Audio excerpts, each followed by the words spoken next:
श्री सीताराम भगवान की जय। श्री राम जन्म रहस्य ये श्रृंखला का ये तीसरा प्रवचन। आज इस वीडियो में हमने पहले जो 2 वीडियो में कथा सुनाई वहाँ से कथा आगे सुनाएंगे। तो आप सबसे निवेदन है, जिन्होंने पहले 2 भाग नहीं देखे नहीं सुने, कृपया वो देख ले, सुन ले, ताकि आपका संदर्भ भली भांति बैठ जाए। अस्तु, अब यहाँ से कथा प्रारंभ जो शास्त्र में वर्णित है। मैं आपको अद्भुत रामायण से सुना रहा हूँ। ये कथा सुनने का, पढ़ने का, अनुमोदन करने का अत्यंत महान फल है, इसलिए कृपया धैर्य रखकर सुनिए। अब यहाँ से कथा प्रारंभ। पर्वत मुनि भगवान विष्णु से बोले, आपके आदेश अनुसार ही कार्य होंगे। इस प्रकार कहकर वे वहां से चले गए। अयोध्या नगरी को भांति भांति के मांगलिक पताकाओं एवं तोरणों से सज्जित करके उसे खिलों तथा पुष्पों के द्वारा चारों ओर से पुष्प आच्छादित कर दिया गया था। आवास के मुख्य द्वार तथा राजमार्ग पर जल छिड़काव करके उन्हें सुगंधित पदार्थों से सुवासित किया गया था। राजा ने अपनी राजसभा को विविध भांति के रत्नों से अलंकृत एवं दिव्य गंधों से धूपित कर रखा था। वहां रत्न जड़ित स्तंभों का विविध प्रकार की पुष्पमालाओं से आवेष्टित कर दिया गया था। बैठने के लिए विविध प्रकार के उत्तमोत्तम बिस्तर एवं आसन लगाए गए थे। उस राजसभा में अनेक देशों के राजपुरुषों तथा वरिष्ठ अतिथियों का जमावड़ा हो गया था। तत्पश्चात राजा ने अपनी वर अभिलाषिनी कन्या के साथ उस सभा मंडप में प्रवेश किया। चिकने शरीर वाली समस्त आभूषणों से सज्जित वह सुंदर मुखी कन्या दिव्य नारियों से आवेष्टित होकर वहां उपस्थित हुई। मणिमंडित उस सभा में अनेक राजागण भी उपस्थित थे। उसी समय हाथ में सुगंधित माला लिए हुए वह देव कन्या के समान श्रीमती नाम की वह कन्या आसन पर आकर शोभायमान हुई। ठीक उसी समय वृद्ध महात्मा ब्रह्मवेताओं में श्रेष्ठ ब्रह्मा के मानस पुत्र मुनि श्रेष्ठ नारद और पर्वत ऋषि के साथ उस राजसभा में उपस्थित हुए। नारद एवं पर्वत मुनि के आगत होने पर राजा ने उन्हें दिव्य आसन पर बैठाकर उन दोनों का पूजन किया। ज्ञानियों में श्रेष्ठ ज्ञानी वे दोनों मुनि कन्या की प्राप्ति के लिए अपने आसन पर विराजमान हुए। उन दोनों मुनियों को प्रणाम करने के पश्चात राजा ने उस कमल नयनी कीर्तिवती श्रीमती नाम की कन्या से ये कहा, हे भद्रे, इन दोनों में से जिसे तुम पति रूप में स्वीकार करो उसे यथोचित प्रणाम करके वरमाला उसके गले में डाल दो। स्त्रियों से आवेष्टित वह कन्या को संबोधित कर जब इस प्रकार से कहा गया, तब वह शुभ लक्षणा हाथ में स्वर्ण निर्मित माला लिए वहां उपस्थित हुई, जहां वे दोनों मुनिराज बैठे थे। वहां आकर उसने मुनिसत्तम नारद एवं पर्वत को देखा।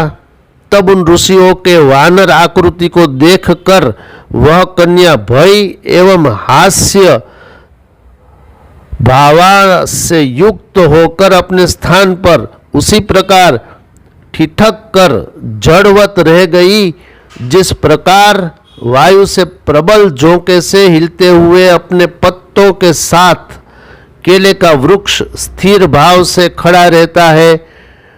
उस कन्या की ऐसी मनोदशा देखकर राजा ने उसके प्रति सन्मुख होकर ये कहा, हे पुत्री, तुम यह क्या सोच रही हो, क्या विचार रही हो? इन दोनों में किसी एक के गले में वरमाला पहनाकर अपने पति रूप में वर्ण कर लो। पिता के वचन को सुनकर वह कन्या त्रस्त भाव से बोली, इन दोनों का मुखमंडल तो बिल्कुल वानर जैसा है।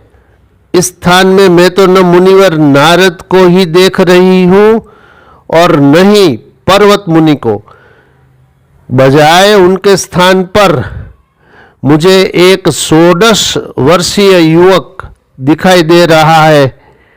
वह युवक सर्व आभूषणों से भूषित, अलसी पुष्प के सदृश, लंबी भुजाओं वाला, विशाल नयन, उन्नत वक्षस्थल, स्वर्ण सदृश आभायुक्त, युग्म वस्त्राभूषित, त्रिवली युक्त, विभक्त नाभिस्थल, लघु उदर वाला, स्वर्ण आभूषणों से सज्जित, सुंदर नाखूनों से युक्त, कमलवत हाथों तथा मुखमंडल वाला, कमल अक्ष, कमल सदृश चरण, कमल हृदय, पद्मनाभ, लक्ष्मीवान, कुंद पुष्प की कलिकाओं के समान एवं सुंदर दंतावलियों से शोभायमान होकर हंसते हुए मेरी ओर अपने दाहिने हाथ को पसारे हुए है। मैं केवल ऐसे शुभ मस्तक वाले पुरुष को ही देख रही हूं। उस कन्या के मुख से ऐसी बात सुनकर नारद मुनि संशयान्वित होकर पूछने लगे, हे कन्ये, तू यथार्थ तथ्य का प्रकटन कर। वह पुरुष कितनी भुजाओं वाला है? नारद के प्रश्न को सुनकर वह कन्या चकित होकर बोल उठी, उस पुरुष में मैं तो केवल 2 ही भुजाएं देख रही हूं। तत्पश्चात पर्वत मुनि ने पूछा, हे शुभे, उसके वक्षस्थल तथा हाथों में क्या क्या है? वह सब ठीक ठीक देखकर मुझसे कहो। प्रत्युत्तर में कन्या ने कहा, उस पुरुष के वक्षस्थल पर अतीव सुंदर माला लटक रही है और उसने अपने हाथों में धनुष बाण ले रखा है। उस कन्या की ऐसी बात श्रवण करके वे दोनों मुनि श्रेष्ठ अपने मन में तर्क वितर्क करने लगे कि यह मायाजाल किसका बुना हुआ हो सकता है। अंततः उन्होंने निश्चय किया कि इस माया को स्वयं जनार्दन ने ही रचा है। वह मायावी रचना करके तस्कर जैसा कार्य कर रहे हैं। अवश्य ही यहाँ श्री हरि उपस्थित हो गए हैं। यदि ऐसा न होता तो मेरी मुखाकृति वानरवत कैसे हो जाती। ठीक उसी प्रकार की बात का पर्वत मुनि ने भी पुनर्कथन किया। इस प्रकार वे दोनों मुनिगण अत्यंत चिंतातुर हो उठे।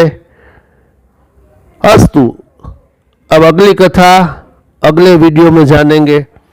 इस वीडियो में इतना ही।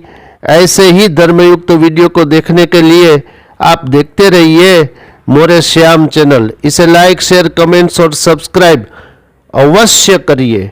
बोलिए श्री सीताराम भगवान की जय।